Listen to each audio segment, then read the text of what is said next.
Millénium qui est le règne de 1000 ans de Jésus-Christ. Donc on va lire Apocalypse chapitre 20 des versets 1 à 6. Apocalypse chapitre 20 versets 1 à 6 où la Bible nous dit « Et je vis un ange descendre du ciel ayant la clé de la fosse sans fond et une grande chaîne dans sa main. Et il saisit le dragon, ce vieux serpent qui est le diable et Satan, et le lia pour 1000 ans.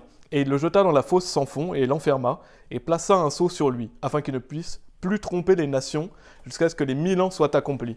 Et après cela, il doit être délié une courte saison. Et je vis des trônes, et ils s'assirent dessus, et le jugement leur fut donné. Et je vis les âmes de ceux qui avaient été décapités pour le témoignage de Jésus, et pour la parole de Dieu, et qui n'avaient pas adoré la bête, ni son image, ni n'avaient reçu sa marque sur leur front ou dans leurs mains. Et ils vécurent et régnèrent avec Christ 1000 ans. Mais le reste des morts ne revécut pas jusqu'à ce que les 1000 ans soient achevés. C'est là la première résurrection. Et la Bible dit « Béni et saint est celui qui a part à la première résurrection. Sur cela, la seconde mort n'a aucun pouvoir, mais ils seront prêtres de Dieu et de Christ et régneront avec lui 1000 ans. » Donc aujourd'hui, on va parler de ce merveilleux événement qui est le millénium. Et donc qui va durer 1000 ans. Et qu'est-ce que le millénium? Le millénium, c'est le règne de Jésus-Christ sur terre. Donc Jésus-Christ va venir régner, et il va régner pendant 1000 ans sur la terre. Et donc on va voir plusieurs détails à ce sujet aujourd'hui. Déjà, on va situer chronologiquement cet événement. Donc, frère Joël nous avait donné un bon timing de l'Apocalypse, mais je vais remémorer un peu quelques passages, simplement pour quand est-ce que le millénium va commencer. Et bien, le millénium va commencer après certains événements de l'Apocalypse, notamment les tribulations. Donc, il y aura une période de tribulation de 3 ans et demi. Il y aura la grande tribulation pendant 75 jours, où l'Antichrist va se déclarer être Dieu dans le temple de Dieu, et il va mettre en place la marque de la bête, il va persécuter les chrétiens. Donc, ça va durer 75 jours. Jésus-Christ reviendra, il reviendra chercher les croyants, ressusciter les morts et enlever ceux qui sont vivants en Jésus-Christ. Ensuite, Dieu va déverser sa colère pendant 3 ans et demi. Et donc, on en vient à un événement qui s'appelle la bataille d'Armageddon. Donc, je vais en parler, vous pouvez aller dans Apocalypse chapitre 19. Donc, c'est pas très loin de là où vous êtes. Donc, la bataille d'Armageddon, c'est l'événement qui va précéder le millénium. Avant ça, on retrouve la tribulation, la grande tribulation, et la colère de Dieu qui va durer 3 ans et demi. Donc on va lire quelques passages de Apocalypse chapitre 19, et vous pourrez relire le passage, c'est des versets 11 à 21. Je vais lire le verset 19. Apocalypse chapitre 19, verset 19. La Bible dit « Et je vis la bête », donc en parlant de l'Antichrist, « et les rois de la terre et leurs armées assemblés pour faire la guerre contre celui qui était assis sur le cheval et contre son armée. » Donc là, l'Antichrist, il va assembler une grande armée avec les rois de la terre, avec certainement des politiciens, des militaires, etc. Et ils vont s'assembler pour faire la guerre contre Jésus-Christ. Jésus-Christ est celui qui est assis sur le cheval, et son armée, ce sont les saints. Donc c'est nous qui revenons avec Jésus-Christ. Jésus-Christ revient sur un cheval, et on suit Jésus-Christ sur des chevaux. Et donc Jésus-Christ va venir anéantir l'armée de l'Antichrist, et il va venir envoyer le diable en enfer. On peut voir notamment 2 Thessaloniciens chapitre 2, verset 8, mais restez dans Apocalypse chapitre 19, je vais revenir sur un ou deux versets. Mais 2 Thessaloniciens chapitre 2 verset 8 nous dit « Et alors ce malin sera révélé que le Seigneur consumera par l'esprit de sa bouche et détruira par la brillance de sa venue. » Donc qu'est-ce que Jésus-Christ va faire de l'Antichrist? Il va le consumer par l'esprit de sa bouche et il va le détruire par la brillance de sa venue. Donc la venue de Jésus-Christ est glorieuse. Jésus-Christ revient avec autorité et il vient vraiment régner sur terre pendant le millénium.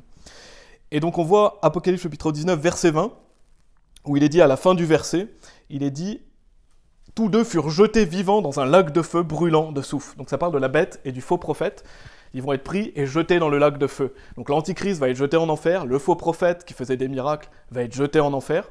Et au verset 21, donc au sujet de l'armée de la bête, il est dit « Et le reste fut tué par l'épée de celui qui était assis sur le cheval, laquelle épée sortait de sa bouche, et tous les rapaces furent rassasiés de leur chair. » Donc qu'est-ce qui va advenir de l'Antichrist? Il va être jeté en enfer, le faux prophète avec lui, et l'armée qui était avec l'Antichrist va être détruite par Jésus-Christ, par l'épée qui sort de sa bouche. Donc Jésus-Christ va venir détruire l'Antichrist et son armée, et ça va pas être très long, comme on peut le voir dans ce passage. Nous, on n'aura rien à faire. On sera spectateur de la gloire de Jésus qui va détruire l'Antichrist. Et donc, il est dit, on l'a lu dans Apocalypse chapitre 20, que le diable va être lié pour 1000 ans. Il est dit, et il saisit le dragon, ce vieux serpent, qui est le diable et Satan, et le lia pour 1000 ans. Donc le diable va être jeté en enfer. Et donc, c'est ces événements qui vont nous conduire au millénium. La bataille d'Armageddon est l'événement qui va précéder le millénium. Le diable est jeté en enfer, l'Antichrist et son armée sont détruites, et on revient avec Jésus-Christ, et Jésus-Christ va venir régner sur terre. Et on a Apocalypse chapitre 11, verset 15 qui nous dit « Et le septième ange sonna, et il y eut de grandes voix au ciel disant « Les royaumes de ce monde sont devenus les royaumes de notre Seigneur et de son Christ, et il régnera pour toujours et à jamais. » Donc les royaumes de ce monde, c'est ce qu'on voit aujourd'hui, on voit notre monde actuel, vont devenir les royaumes de notre Seigneur et de son Christ, et il régnera pour toujours et à jamais. Et donc on entend souvent parler du nouvel ordre mondial, bien sûr c'est pas quelque chose qui est caché, même les politiciens parlent du nouvel ordre mondial, la Bible en parle. Donc sous l'autorité du diable, des politiciens poussent justement pour ce nouvel ordre mondial, et la Bible montre qu'il y aura un nouvel ordre mondial. L'Antichrist va régner pendant 42 mois sur Terre, et ce nouvel ordre mondial en fait c'est une imitation du diable, parce que le diable copie, il imite Dieu, et il va copier et pervertir le règne de Christ. Bien sûr, c'est pas du tout la même durée, c'est pas du tout le même règne, mais le diable va vouloir instaurer son nouvel ordre mondial, venir sur terre et se déclarer lui-même Dieu, comme s'il était le Christ, parce que c'est l'antichrist, il se fait passer pour le Christ. Et donc, qu'est-ce que va faire Jésus, lui, quand il va venir sur terre?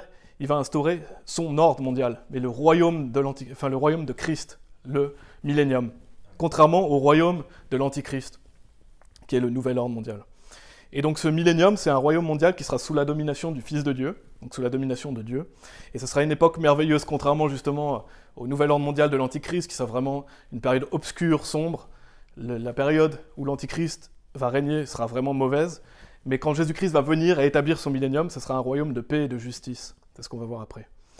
Donc on va voir plusieurs caractéristiques du millénium. Et vous pouvez rester, si vous êtes toujours dans Apocalypse chapitre 20, je vais le relire verset 6.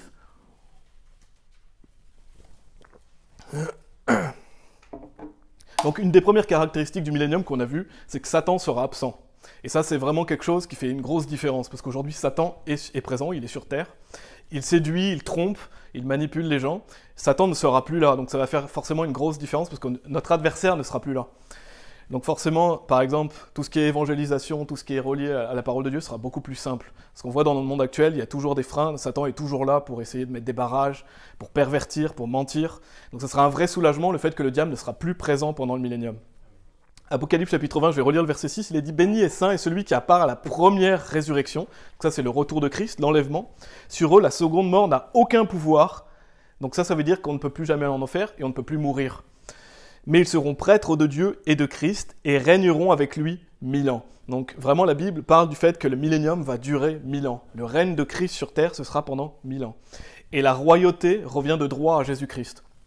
Je vais lire trois versets à ce sujet. Vous pouvez aller dans Ésaïe chapitre 9 verset 6, dans l'Ancien Testament. Je vais lire 3 versets qui montrent la royauté de Christ notamment.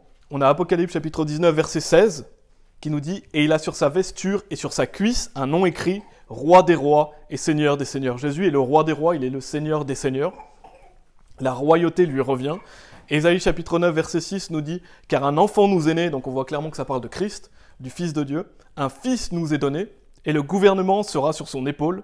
Son nom s'appellera Merveilleux, Conseiller, le Dieu puissant, le Père éternel, le Prince de paix. » Ça c'est un bon passage pour montrer que Jésus-Christ est Dieu. J'en avais déjà parlé dans un message, mais si vous tombez sur des témoins de Jéhovah, allez dans Ésaïe chapitre 9 verset 6, parce que dans leur Bible, il est écrit aussi qu'il est Dieu. Donc ils ne peuvent même pas renier, dans leur propre Bible, il est écrit que Jésus-Christ est Dieu. Et donc on voit qu'il est le Dieu puissant, donc Jésus-Christ est le Roi des rois, Seigneur des seigneurs, et il est Dieu. Donc ça lui revient de droit de régner sur la terre. Et bien sûr, Dieu est trinitaire. On croit dans un Dieu trinitaire, le Père, le Fils et le Saint-Esprit. 3 personnes différentes, mais un seul Dieu. Et je vais lire Luc chapitre 1, versets 32 et 33. Où il est dit « Il sera grand et sera appelé le Fils du plus haut, et le Seigneur Dieu lui donnera le trône de son père David, et il régnera sur la maison de Jacob pour toujours, et son royaume sera sans fin. » Donc on avait vu dans Ésaïe chapitre 9 verset 6 qu'il est dit « Le gouvernement sera sur son épaule », parce que c'est Jésus-Christ qui va régner. Il va régner avec autorité et justice. Et Apocalypse chapitre 12 verset 5, que je vais lire simplement aussi, nous dit « Et elle donna le jour à un enfant mâle qui allait diriger toutes les nations avec un bâton de fer, et son enfant fut enlevé vers Dieu et vers son trône. » Quand Jésus-Christ va diriger, il va diriger avec un bâton de fer, donc avec autorité, avec justice. Et donc c'est un royaume, on va voir plusieurs caractéristiques après, mais où le Fils de Dieu va régner, et il est digne par sa royauté, par le fait qu'il est Dieu, et il est digne aussi de régner parce que c'est lui qui nous a rachetés. En fait, toutes les personnes qui sont sauvées, qui vont prendre part au millénium, qui auront été ressuscités ou qui auront été changés, vont pouvoir y prendre part grâce à Jésus-Christ. Si vous pouvez aller au millénium, c'est grâce à Jésus-Christ. Et on va lire Apocalypse chapitre 5. Je Je vais lire un passage de Apocalypse chapitre 5 qui montre que la gloire, l'honneur lui revient, et que si nous, en tant que chrétiens et personnes sauvées, avant l'enlèvement, on peut y prendre part une fois qu'on sera ressuscité et après tous les événements qu'on a vus, c'est uniquement grâce à Jésus-Christ. Et il est dit donc Apocalypse chapitre 5, versets 9 à 13. Et ils chantèrent un cantique nouveau disant « Tu es digne de prendre le livre et d'en ouvrir les sceaux. » Donc en parlant de Jésus-Christ, « Car tu as été tué, et tu nous as rachetés à Dieu par ton sang, hors de chaque parenté, et langue, et peuple, et nation. Et il nous a fait rois et prêtres à notre Dieu, et nous régnerons sur la terre. Et je regardais et j'entendis la voix de beaucoup d'anges tout autour du trône, et des bêtes, et des anciens, et leur nombre était 10 000 fois 10 000, et des milliers de milliers, disant d'une voix retentissante, « Digne est l'agneau qui a été tué pour recevoir pouvoir, et richesse, et sagesse, et vigueur, et honneur, et gloire, et bénédiction. Et chaque créature qui est au ciel, et sur la terre, et au-dessous de la terre, et celles qui sont dans la mer, et toutes celles qui sont en elle, les entendis-je, disant « Bénédiction, et honneur, et gloire, et pouvoir, soit à celui qui est assis sur le trône, et à l'agneau pour toujours, et à jamais. » Donc on voit vraiment dans ce passage que c'est Jésus-Christ qui nous a rachetés. Il est dit « Tu nous as rachetés à Dieu par ton sang, hors de chaque parenté, et langue, et peuple, et nation. » Donc il y aura des gens de chaque peuple, de chaque nation. Et Jésus-Christ nous a fait rois et prêtres à notre Dieu, et nous régnerons sur la terre. Donc Jésus-Christ, c'est celui qui va régner en tant que roi sur terre, et nous allons régner avec Christ. Et si nous pouvons régner avec Christ et prendre part à cet événement, c'est parce qu'il nous a rachetés. Et bien sûr, on va le voir un peu plus tard, il y aura des personnes non sauvées qui vont prendre part au millénium, parce que je vais expliquer qu'il y aura deux types de personnes qui vont prendre part au millénium. Mais si nous, sachant que voilà, on va forcément soit mourir physiquement et aller au paradis, soit vivre l'enlèvement ou la résurrection, si nous on va au millénium, c'est grâce à Christ. Et donc la gloire revient seulement à Dieu. C'est Jésus qui nous a donné la victoire sur la mort et l'enfer. Donc en fait, ce que je veux souligner ici, c'est que la royauté, elle lui revient de droit en fait. L'honneur, la gloire lui reviennent à lui. Et donc on va voir cette notion, vous pouvez aller dans 2 Corinthiens chapitre 5. 2 Corinthiens chapitre 5. Pour commencer à introduire un peu ce message, déjà je voulais montrer que le fait que c'est Jésus-Christ qui va régner sur terre, donc c'est le royaume millénium, les 1000 ans où Jésus-Christ va régner. Et ce que je veux souligner, c'est qu'il y aura un événement qui va prendre part au début du millénium, qui s'appelle le siège de jugement de Christ. Donc je vais en parler un peu aussi, dans 2 Corinthiens chapitre 5, on le voit. Et on va voir justement le fait que l'on va régner avec Christ et que nous n'aurons pas tous la même autorité. 2 Corinthiens chapitre 5, verset 10. Car nous devons tous comparaître devant le siège de jugement de Christ. Donc c'est un événement qui s'appelle le siège de jugement de Christ, qui est parfois appelé le tribunal de Christ, afin que chacun puisse recevoir les choses faites étant dans son corps, selon ce qu'il a fait, soit bien, soit mal. Et je vais lire un autre passage, après on va étudier un peu de Corinthiens chapitre 5, verset 10. C'est Apocalypse chapitre 11, versets 17 et 18, qui nous dit « Disant, nous te remercions, ô Seigneur Dieu Tout-Puissant, qui est et fut et est à venir, parce que tu as pris pour toi par ton grand pouvoir et tu as régné. Et les nations furent en colère, et ton courroux est venu, et le moment des morts, afin qu'ils soient jugés, et que tu donnes, notez ce qui est dit ici, que tu donnes la récompense à tes serviteurs, les prophètes, et aux saints, et à ceux qui craignent ton nom, petits et grands, et que tu détruises ceux qui détruisent la terre. » Donc on voit clairement que le siège de jugement de Christ aura lieu au début du millénium. Dieu va donner ses récompenses à ses serviteurs. Et donc c'est là où toutes les personnes sauvées vont recevoir leur récompense. Il y a une récompense qui a déjà été donnée, c'est pendant la résurrection, parce que pendant la résurrection, on n'aura pas tous le même corps de gloire. Il y aura des gens plus glorieux dans un corps de gloire qui est plus brillant que d'autres. Mais sinon, là, c'est au siège de jugement de Christ que seront données les récompenses. Et donc on l'a vu dans Apocalypse chapitre 11, et dans 2 Corinthiens chapitre 5, verset 10, que j'ai lu juste avant, il est dit « Afin que chacun puisse recevoir les choses faites étant dans son corps », donc c'est nous, qu'est-ce qu'on a fait dans notre corps pendant notre vie sur terre, selon ce qu'il a fait, soit bien, soit mal.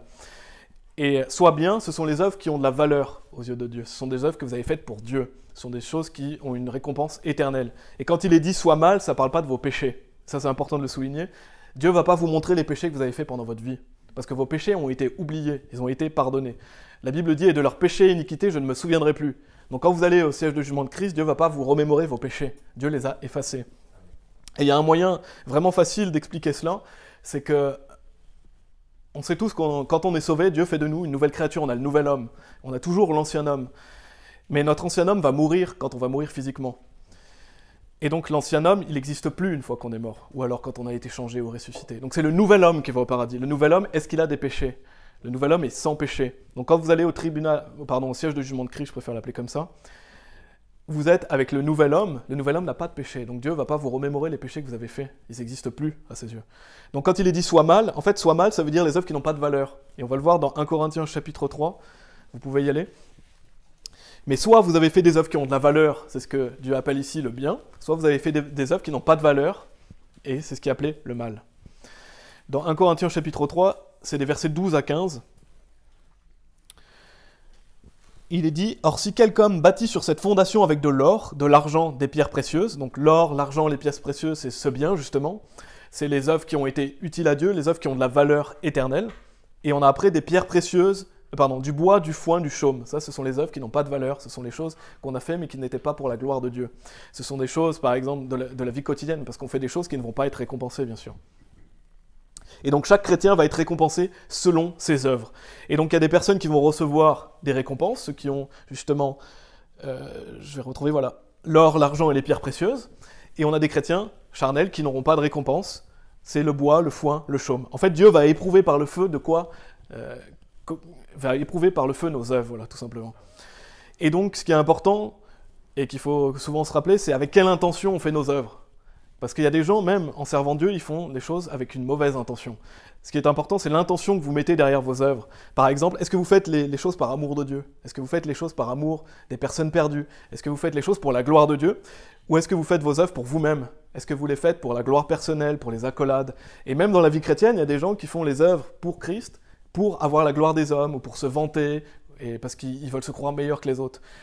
Et c'est important de voir avec quelle intention on fait les choses, en fait. En fait, on doit faire les choses pour la gloire de Dieu. Si vous faites les choses pour la gloire de Dieu, vous en recevrez une récompense.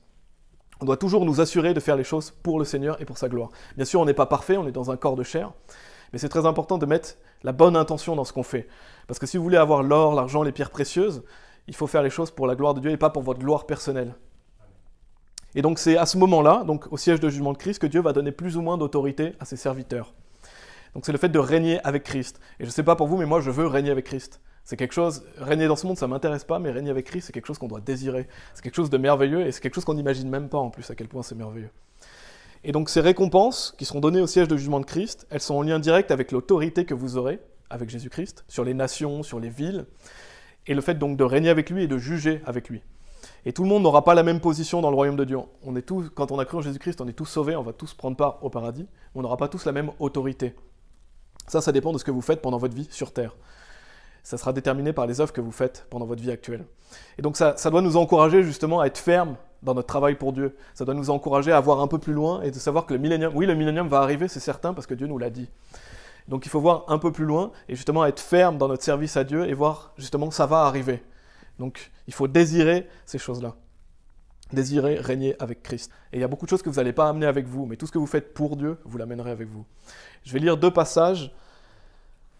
Apocalypse chapitre 2, versets 26 et 27, toujours sur le même sujet, qui nous dit « Et à celui qui l'emporte et garde mes œuvres jusqu'à la fin, je lui donnerai pouvoir sur les nations, et il les dirigera avec un bâton de fer, comme les vases d'un potier, ils seront brisés en éclats, comme j'ai reçu de mon Père. » Donc on voit que Dieu va donner de l'autorité à ses serviteurs, et il les dirigera avec un bâton de fer, comme les vases d'un potier, ils seront brisés en éclats, comme j'ai reçu de mon Père. Donc très certainement, Dieu va nous donner autorité sur des nations, sur des villes, on ne sait pas exactement, mais on aura une certaine autorité. Plus vous faites de choses pour Dieu, plus vous aurez d'autorité dans son royaume. Et faites les choses pour la gloire de Dieu. Luc chapitre 19, je vais lire versets 15 à 17, je ne vais pas lire toute l'histoire parce que ce serait trop long, mais simplement pour souligner ce point, Luc chapitre 19, versets 15 à 17, où il est dit « Et il arriva, lorsqu'il fut de retour, ayant reçu le royaume, qu'il commanda que soient alors appelés auprès de lui ses serviteurs auxquels il avait donné l'argent, afin qu'il puisse savoir combien chaque homme avait gagné par son commerce. Puis vint le premier, disant « Seigneur, ta livre a rapporté 10 livres. » Et il lui dit « C'est bien, toi, bon serviteur, parce que tu as été fidèle en très peu et autorité sur 10 villes. » Donc on voit par exemple cette personne qui a autorité sur 10 villes. On voit après une personne qui a autorité sur 5 villes. Donc on aura vraiment plus ou moins d'autorité en fonction de nos œuvres. Maintenant on va voir quel type de personne va prendre part au millénium. Quel type de personne va prendre part au millénium? On sait que Christ va régner. On sait qu'on va régner avec Christ. Donc la première catégorie de personnes sont les personnes sauvées. Ce sont des personnes qui sont éternelles. Donc on ne pourra plus mourir quand on est dans notre corps de gloire. On ne mourra jamais. Mais il y aura également des humains, des personnes qui vont échapper à la colère de Dieu pendant tous les événements, qui sont toujours mortels et qui vont prendre part à ce millénium. Donc les personnes sauvées, bien sûr, c'est les personnes qui ont été sauvées depuis le commencement. Donc toutes les personnes sauvées depuis Adam et Ève vont prendre part au millénium. Et donc on aura revêtu notre corps de gloire lors de l'enlèvement, et on sera immortel et on vivra pour toujours dans le royaume de Dieu. Et on l'a vu, Apocalypse chapitre 20, verset 6, « Béni et saint est celui qui a part à la première résurrection. Sur eux, la seconde mort n'a aucun pouvoir, mais ils seront prêtres de Dieu et de Christ et régneront avec lui 1000 ans. » Donc on va régner avec Christ pendant 1000 ans. Et c'est à noter, bien sûr, que ces personnes, donc nous n'aurons plus d'enfants et nous ne serons plus mariés. Et dans Matthieu chapitre 22, verset 30, il est dit « Car à la résurrection, on ne se marie, ni on n'est donné en mariage, mais on est comme les anges de Dieu dans le ciel. » Donc on sera comme les anges de Dieu dans le ciel, on sera dans un corps céleste, on ne sera plus marié, on n'aura plus d'enfants. On sera dans un corps parfait et immortel. Et alors que les autres personnes qui auront échappé à la colère de Dieu et aux événements de la fin des temps seront des humains encore mortels. Et il y aura probablement des gens sauvés, des gens qui ont été sauvés après l'enlèvement, donc des personnes qui vont être sauvées pendant la colère de Dieu, donc ils seront sauvés, ils vont rentrer dans le millénium, mais ils ne seront pas ressuscités, ils seront ressuscités qu'après le jugement du grand trône blanc. Donc il y aura des gens sauvés, mais il y aura aussi des gens non sauvés qui vont prendre part au millénium. Et donc ces personnes auront encore le choix de recevoir ou non la vie éternelle. Donc ces personnes devront encore croire en Jésus-Christ afin de recevoir la vie éternelle. Et si elles rejettent Christ avant leur mort physique, elles iront en enfer. Donc ça, ce sont vraiment des choses pour introduire ce sujet. On a vu que Christ va régner.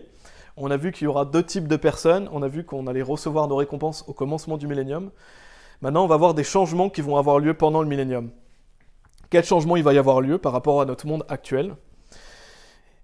Et quels sont donc les aboutissements de la domination de Jésus-Christ? Du fait qu'il dirige les nations, sur quoi ça va aboutir? Et le premier point que je veux faire, c'est qu'il y aura une paix mondiale. Donc quand Christ va régner, la paix sera mondiale. Et ça, c'est vraiment quelque chose de réjouissant. Ce n'est pas cette fausse paix que notre monde nous offre. Souvent, il y a de la fausse paix dans notre monde.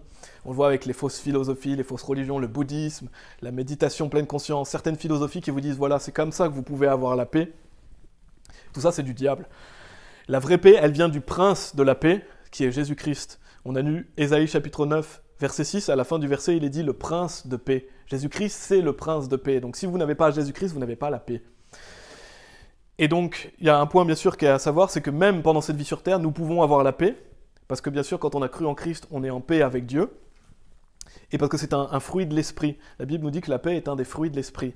Et dans Jean chapitre 14, verset 27, il est dit « je vous laisse la paix ». Donc Jésus-Christ nous laisse sa paix. « Je vous donne ma paix ». Je vous donne non pas comme le monde donne, que votre cœur ne soit pas troublé et qu'il n'ait pas peur non plus. Donc Jésus-Christ nous laisse sa paix. Donc on peut être en paix même dans ce monde. Pourquoi? Parce qu'on a l'Esprit de Dieu. Et on est en paix avec Dieu parce que Dieu a pardonné nos péchés. Donc ça, c'est une paix qu'on a par l'Esprit. Maintenant, quand Christ va régner, ce sera une paix mondiale. C'est différent. Jésus-Christ va venir établir la vraie paix que beaucoup de gens recherchent, malheureusement, dans des mauvais chemins. Et on va lire Michée, chapitre 4. C'est un des prophètes mineurs de l'Ancien Testament, Michée, chapitre 4, si vous voulez y aller. Toujours pour parler de cette notion de la paix mondiale que va apporter Jésus-Christ.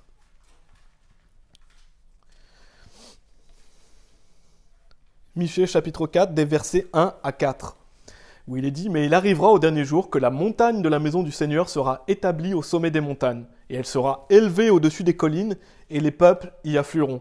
Et beaucoup de nations viendront et diront « Venez et montons à la montagne du Seigneur et à la maison du Dieu de Jacob. Et il nous instruira concernant ses chemins, et nous marcherons dans ses sentiers, car la loi sortira de Sion, et la parole du Seigneur de Jérusalem.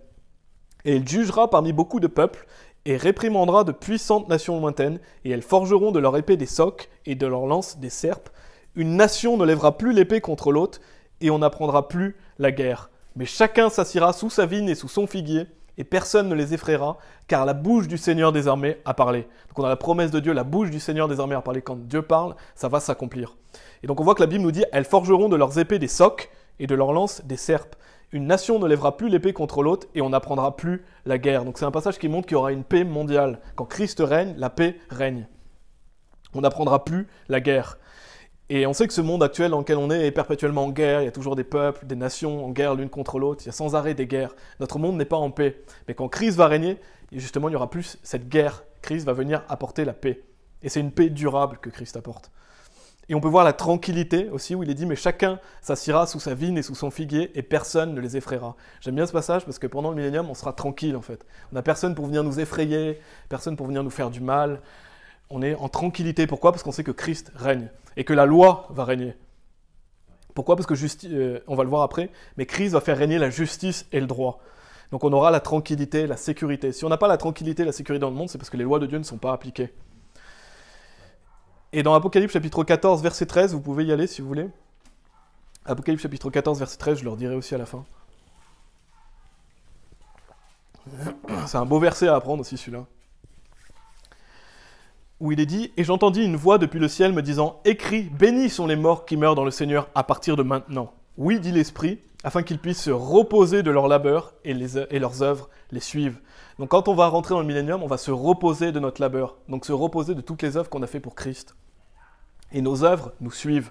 C'est-à-dire que quand on rentre dans le millénium, les œuvres qu'on a fait pour Christ vont nous suivre. Elles vont être récompensées. Et c'est une opinion personnelle, mais je pense que justement pendant le millénium, ça sera un temps pour nous de prendre des vacances, quelque part aussi, du repos, de la tranquillité. On pourra profiter de ce monde dans lequel on vit et découvrir la terre. Donc on aura du repos, on aura de la tranquillité.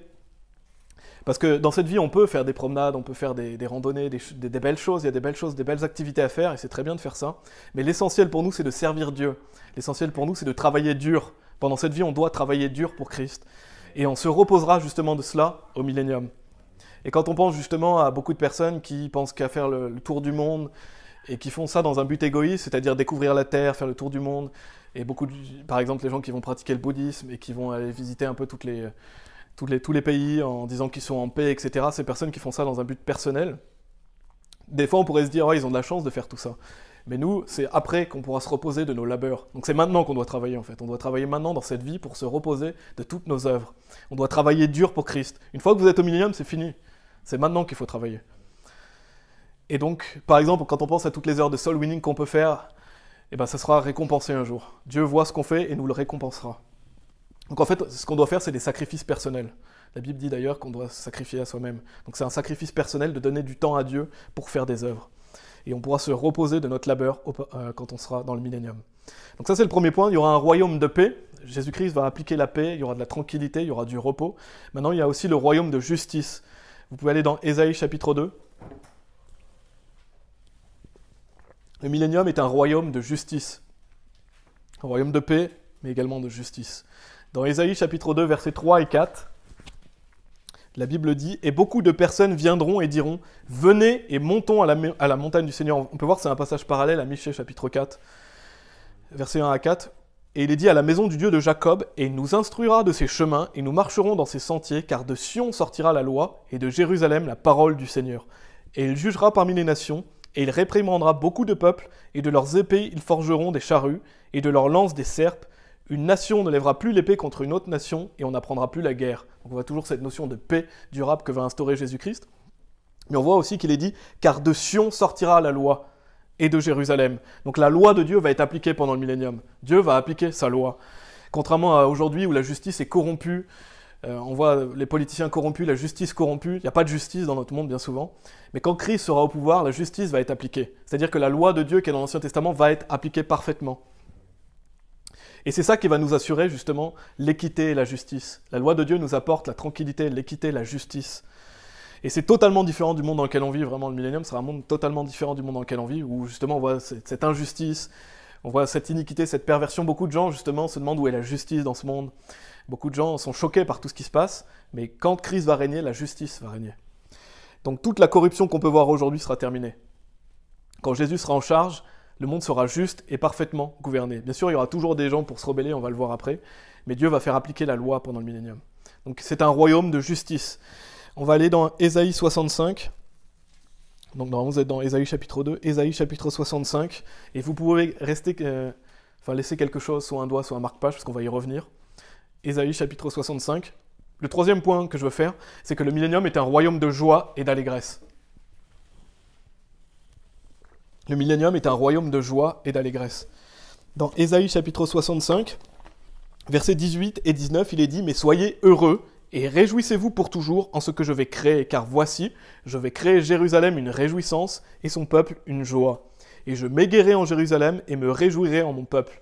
et on n'y entendra plus la voix des gémissements, ni la voix des pleurs. Donc le millénium sera vraiment un moment de joie, un moment d'allégresse pour nous, peuple de Dieu. Et on a Romains chapitre 8, si vous voulez aller, mais gardez vraiment quelque chose dans Ésaïe 65.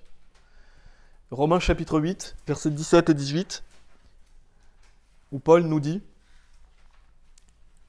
Romains chapitre 8, versets 17 et 18, où il est dit « Et si enfant », donc en parlant des enfants de Dieu, donc héritier, héritier de Dieu et co-héritier avec Christ, s'il est vrai que nous souffrons avec lui, afin que nous puissions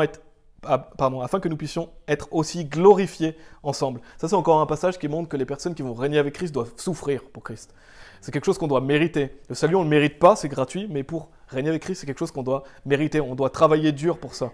Et il est dit, car j'estime que les souffrances de ce temps présent ne sont pas dignes d'être comparées avec la gloire qui sera révélée en nous. C'est un magnifique passage, mais toutes les souffrances de notre moment présent, toutes les difficultés, les persécutions qu'on peut subir pour Christ, tout ce qu'on endure pour Jésus-Christ, tout ça, ça sera oublié. Et c'est pas digne d'être comparé avec la gloire qui sera révélée en nous. Donc tout ce qu'on vit actuellement, c'est pas digne d'être comparé avec ce qui va se passer après. Donc on peut penser à toute la réjouissance, et à quelque chose qui doit nous réjouir beaucoup, c'est que Jésus sera à nos côtés. Donc Jésus sera à nos côtés pour toujours. Rien que ça, c'est la plus belle réjouissance qu'on puisse avoir, c'est que Jésus, Dieu lui-même, sera avec nous. Et il y a aussi le fait de voir le visage de Dieu, le Père plus tard aussi. Mais ce que je veux dire, c'est que la réjouissance d'avoir Jésus à nos côtés, nous, on l'a par la foi. On sait que Jésus-Christ est là par la foi aujourd'hui. On le voit à travers sa parole, mais Jésus-Christ sera vraiment là en personne. Donc ça, rien que ça fait que le millénium est un royaume de joie et d'allégresse. Et on pourra écouter sa voix, donc on pourra lui parler, on pourra écouter ses prédications, on l'a vu dans Ésaïe chapitre 2 notamment, mais je vais en parler un peu après en fait, je vais y revenir après. Mais on pourra écouter Jésus-Christ prêcher, on pourra écouter la parole de Dieu, de la bouche de la parole de Dieu lui-même. On pourra écouter ses enseignements, vivre en sa présence, et on sera bien sûr en la présence aussi de tous les frères et sœurs. Et donc, il y a une autre joie aussi qu'on peut souligner, c'est qu'on sera dans un corps parfait. Donc on n'aura plus possibilité de pécher, on sera dans un corps parfait. Pendant le millénium, on sera dans notre corps de gloire. Donc ça, c'est le royaume de joie et d'allégresse. Le millénium est un royaume de joie et d'allégresse parce que Christ est présent, parce qu'on est dans un corps glorifié, parce qu'on sera avec tous les frères et sœurs, et on pourra écouter en plus la parole de Dieu être enseignée. Et ça me mène au 4e point, c'est que la terre sera remplie de la connaissance de Dieu. Quand Christ va régner, la terre sera remplie de la connaissance de Dieu. On a lu tout à l'heure Michée chapitre 4, je vais relire le verset 2, où il est dit « Et beaucoup de nations viendront et diront « Venez et montons à la montagne du Seigneur et à la maison du Dieu de Jacob, et il nous instruira concernant ses chemins, et nous marcherons dans ses sentiers, car la loi sortira de Sion et la parole du Seigneur de Jérusalem. » Donc on voit que Dieu va nous instruire concernant ses chemins. Donc on sera instruit par Jésus-Christ. Dieu va nous enseigner la parole. Et il est dit « Nous marcherons dans ces sentiers, car la loi sortira de Sion. » Donc Dieu va nous parler directement. Et je vais lire 2 autres passages qui en parlent, c'est Ésaïe chapitre 11, verset 9, qui nous dit « On ne fera pas de mal et on ne détruira pas sur toute ma montagne, sur toute ma sainte montagne, car la terre sera remplie de la connaissance du Seigneur, comme les eaux couvrent la mer. » Donc la terre sera remplie de la connaissance du Seigneur. Donc ça veut dire que la terre, pendant le millénium, la parole de Dieu ne sera pas cachée, la vérité sera exposée, visible. Jésus lui-même d'ailleurs est la vérité. Mais les gens connaîtront la parole de Dieu à grande échelle. Et Habakkuk chapitre 2 verset 14 nous dit « Car la terre sera remplie de la connaissance de la gloire du Seigneur, comme les eaux couvrent le fond de la mer. » La connaissance de la gloire du Seigneur sera sur terre. Et c'est bien différent de notre monde actuel, le monde actuel où il y a plein de faux prophètes, plein de mensonges, plein de fausses religions, où la vérité souvent, même quasiment tout le temps, est censurée. On a toujours des obstacles, il y a le diable qui met obstacle à la vérité. Il y a tous les faux prophètes qui se lèvent pour prêcher un faux évangile ou des fausses religions. Donc c'est vraiment différent du millénium où il n'y aura plus de censure de la parole de Dieu, mais la terre sera remplie de la connaissance du Seigneur. Parce que le diable est le père du mensonge et le prince de ce monde. Donc le diable fait tout pour faire taire la vérité, mais le diable sera lié pendant le millénium. Donc le père du mensonge ne sera plus là. Et je pense que si un faux prophète se lève pendant le millénium, la loi de Dieu sera appliquée. Donc ça va faire court, c'est-à-dire que si quelqu'un va venir prêcher des mensonges, la loi de Dieu va être appliquée. Et tant mieux, Dieu soit loué pour ça. Quand on pense justement à toutes les sectes qu'il y a sur terre, toutes les fausses religions qui font justement demeurer les gens dans l'obscurité, ça sera terminé. Et je vous ai dit de garder quelque chose dans Ésaïe 65. Je vais lire le verset 24. Donc là, on montre vraiment que la terre sera remplie de la connaissance de Dieu. Et les gens auront encore moins d'excuses qu'à notre époque actuelle d'ailleurs, on le verra après, j'en reparlerai après. Mais Ésaïe chapitre 65 verset 24 nous dit « Et il arrivera qu'avant qu'ils appellent, je répondrai. » Donc là c'est Dieu qui nous répondra. « Et tandis qu'ils parleront encore, je les aurai déjà entendus. » Donc je ne sais pas si vous aviez déjà noté ce passage, mais en fait ça veut dire que la réponse de Dieu elle viendra tout de suite. En fait on aura une relation étroite avec le Seigneur, une communion instantanée. On peut penser quand vous prenez votre téléphone, vous voulez appeler un ami, et bien avant que vous l'appelez, il répond. Ben, c'est ce que Dieu va faire, c'est-à-dire avant que vous l'appeliez, il va répondre. Donc en fait, on a une communication comme une sorte de télépathie avec Dieu. Et d'ailleurs, c'est pas étonnant que le diable pousse pour ces choses-là, avec le nouvel ordre mondial, avec toutes les technologies, etc., parce que le diable veut copier Dieu. Mais avec Dieu, on aura justement une communication instantanée. Et donc, avant qu'on appelle Dieu, il va nous répondre. Ça, c'est vraiment encore un motif de grande réjouissance. Non seulement on va lui parler en face, mais dès qu'on aura envie de lui parler, hop, je suis là. Et tandis qu'ils parleront encore, je les aurai déjà entendus. Donc on parlera, il nous aura déjà entendus.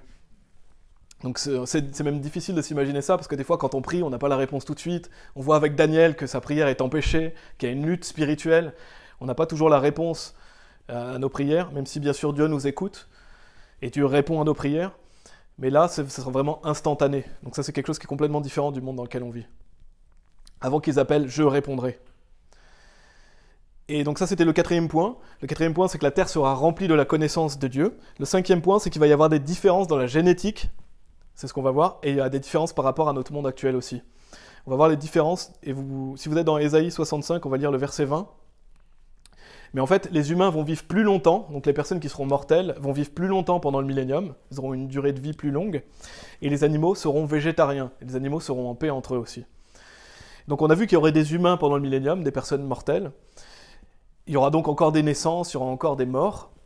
Mais dans Ésaïe 65, verset 20, il est dit « Il n'y aura plus désormais de nourrisson de quelques jours, ni d'homme âgé qui n'ait accompli ses jours. » Et notez ce qu'il est dit « Car l'enfant mourra à 100 ans.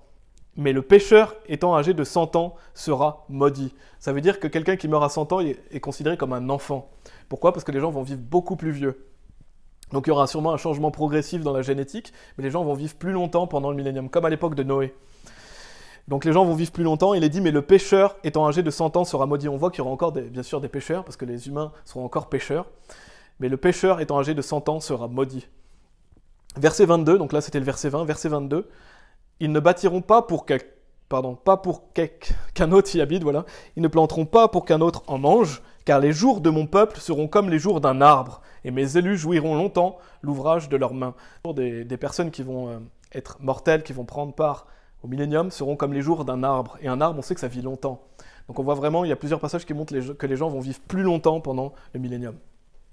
Ces personnes-là vont toujours mourir, mais vont avoir une espérance de vie plus longue.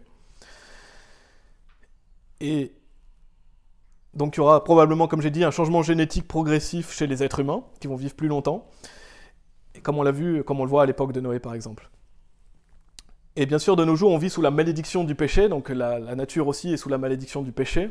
Donc il y a des animaux carnivores, les animaux se battent entre eux, il y a des animaux qui se mangent les uns les autres. Pendant le millénium, ce ne sera plus le cas. Tous les animaux seront végétariens. Et on le voit dans Ésaïe chapitre 11, si vous voulez y aller. En fait, il y aura un changement génétique important chez les animaux, puisqu'ils vont tous devenir végétariens. Ils seront en paix les uns avec les autres. Donc ça, c'est un changement majeur par rapport au monde dans lequel on vit. Ésaïe chapitre 11, versets 6 et 8, il est dit « Le loup demeurera avec l'agneau ». C'est pas quelque chose qu'on voit couramment aujourd'hui, le loup demeurera avec l'agneau. Si un agneau demeure avec un loup, généralement il est mangé. « Et le léopard dormira avec le chevreau, et le veau et le lionceau et le bétail gras seront ensemble. Et un petit enfant les conduira. Et la vache se nourrira avec l'ours. Leurs petits dormiront ensemble, et le lion mangera de la paille comme le bœuf. Et l'enfant qui tète s'ébattra près du trou de l'aspic, et l'enfant sevré étendra la main sur le repère du basilic. » Et j'aime bien, on voit encore dans ce passage toute la douceur et le raffinement de Dieu, c'est un petit enfant les conduira. Et je trouve ça magnifique, ça veut dire que les enfants pourront jouer avec des léopards et pourront jouer avec des lions, et quel enfant ne désire pas jouer avec un vrai lion ? Et quel adulte aussi ne voudrait pas jouer avec un vrai lion ? En tout cas, c'est mon cas, ce sera des choses qu'on pourra expérimenter même nous-mêmes aussi, jouer avec les animaux et avoir un rapport plus étroit avec la création de Dieu. Donc c'est un temps de paix, même au niveau du règne animal. Et Dieu va donc intervenir pour changer cela. Et on a un autre passage un peu similaire, c'est le verset 25 d'Ésaïe 65.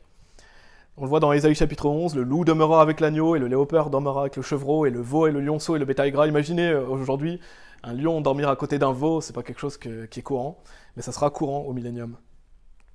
Ésaïe 65, verset 25 nous dit « Le loup et l'agneau se nourriront ensemble, et le lion mangera de la paille comme le bœuf. » Donc on voit que le lion va manger de la paille, il sera végétarien. « Et la poussière sera la nature du serpent, la nourriture du serpent, pardon. On ne fera plus de mal, et on ne détruira plus sur toute ma sainte montagne, dit le Seigneur. » Donc les animaux vont être en paix les uns avec les autres. Ils seront végétariens. Et ils seront en paix avec nous aussi. Et il y a une autre chose qui est importante aussi à souligner, c'est qu'il n'y aura plus toute cette médecine corrompue qu'on a aujourd'hui, tous ces médicaments corrompus, cette nourriture corrompue, l'eau qui est corrompue bien souvent, toute cette médecine malfaisante qu'on voit aujourd'hui, elle n'existera plus pendant le millénium. Dans Ésaïe 47, je vais lire le verset 12, on n'aura plus toutes ces nourritures modifiées, tout cet environnement malsain dans lequel on vit. Ésaïe 47, verset 12 nous dit « Et près de la rivière, sur son bord, d'un côté et de l'autre côté, grandiront des arbres pleins de nourriture dont le feuillage ne se flétrira pas. Et dont le fruit ne manquera pas. Ils produiront un nouveau fruit selon leur mois, parce que ces eaux sortent du sanctuaire. » Donc on peut s'imaginer que l'eau sera pure quand on sera au millénium. Bien souvent, les hommes essaient de rendre l'eau mauvaise pour nous empoisonner. Et il est dit « Et leur fruit sera comme nourriture, et leur feuillage comme médicament. » Donc c'est un monde plus sain, avec une médecine naturelle qui vient directement de Dieu. Il est dit « Et leur fruit sera comme nourriture, et leur feuillage comme médicament. » C'est un monde plus sain, avec une médecine plus naturelle. Et vous pouvez aller dans Apocalypse chapitre 16. Je vais lire, c'est la 7e fiole, donc c'est pendant la colère de Dieu. On va lire les versets 17 à 20, Apocalypse chapitre 16.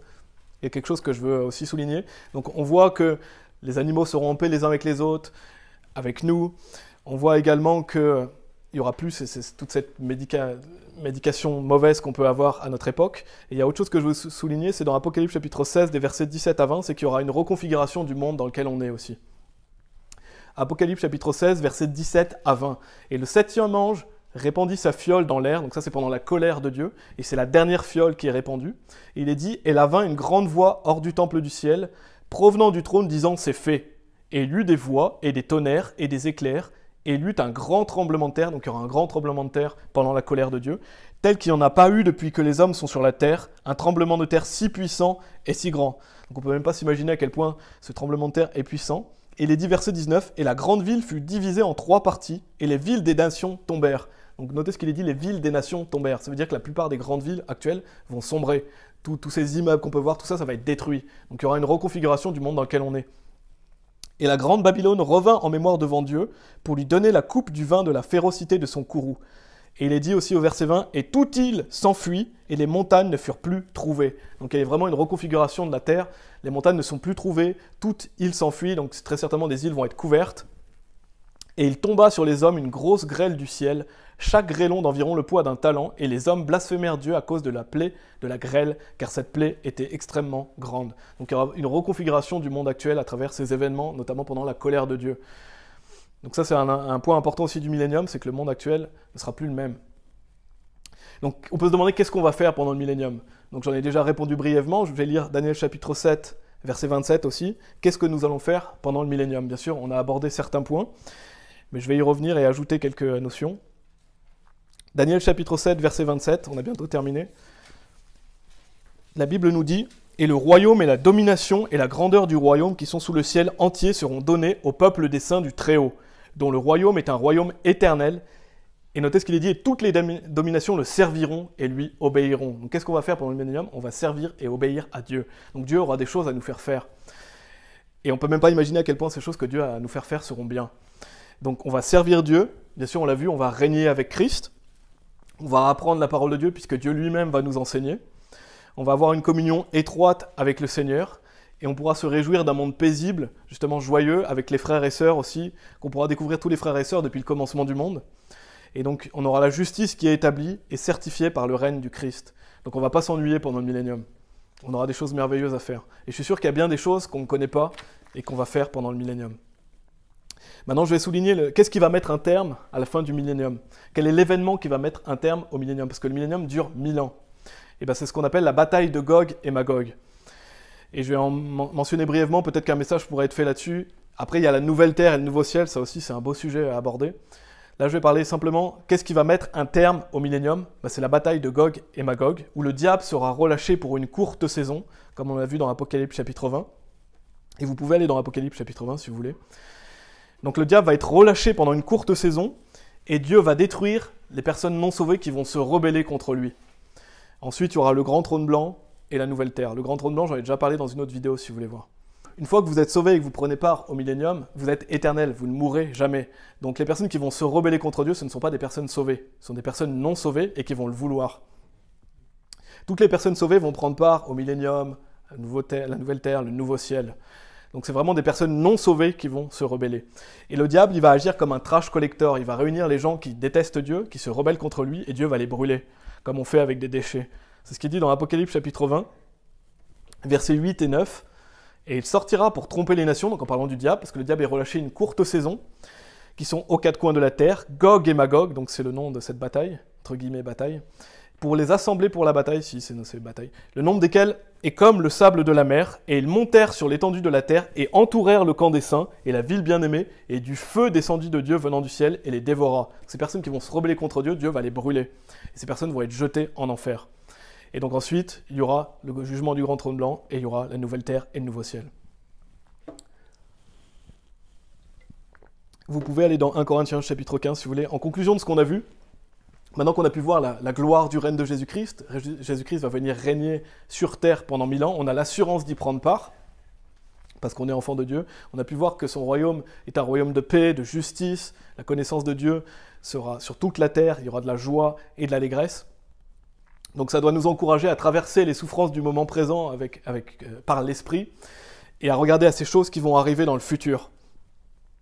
Et Apocalypse chapitre 14, verset 13, je vais le relire, mais restez dans 1 Corinthiens chapitre 15, où il est dit « Et j'entendis une voix depuis le ciel me disant « Écris, bénis sont les morts qui meurent dans le Seigneur à partir de maintenant.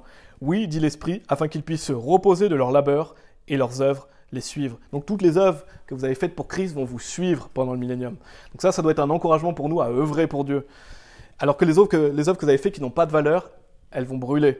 Vous ne les amenez pas avec vous pendant le millénium. Et 1 Corinthiens chapitre 15, verset 58 nous dit « Par conséquent, mes frères bien-aimés, soyez fermes, inébranlables, toujours abondants dans l'œuvre du Seigneur, d'autant que vous savez que votre labeur n'est pas en vain dans le Seigneur. » Donc on doit être ferme, inébranlable en tant que chrétien, et toujours abondant. Donc il n'y a pas de limite à l'abondance des œuvres qu'on peut faire pour Dieu. Toujours abondant dans l'œuvre du Seigneur. En fait, tout ce que vous faites au quotidien, vous pouvez le faire pour Christ. Au travail, avec vos enfants, avec votre mari, avec votre épouse. Dans la vie en général, vous pouvez vivre à la gloire de Christ tous les jours. Vous pouvez lire la Bible, vous pouvez aller prêcher l'Évangile. Donc tout ce que vous faites pour Christ a de la valeur.